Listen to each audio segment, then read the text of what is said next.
welcome back to the TerraFresh warehouse. We managed to keep our plants alive for 2.5 weeks. And what we're noticing now is the peas and the other peas they're kind of starting to get to be about the same size.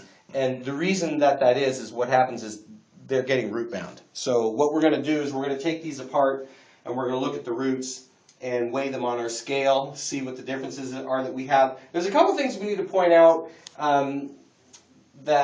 like on the tomatoes are pretty much even in germination. In other words, we have the same amount of tomatoes on this side as we do on this side, but that's because what we didn't know when we were doing this is there is a weed, and it's one of these right here. Looks kind of like that.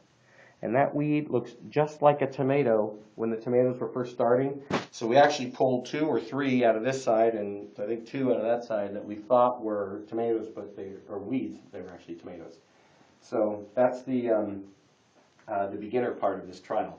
But so we're gonna start with the peas. We're gonna take them apart and look at the roots, wash off all the dirt, and then see what we have for results as far as roots. And then we're gonna weigh them, see how much the plants weigh by comparison. We'll take all 16 plants when we're done and find the combined total weight of all 16 plants. So it's gonna be interesting to see what happens. Oh, and then we have our time lapse that we will put on the web also, so you can watch the time lapse video of them growing.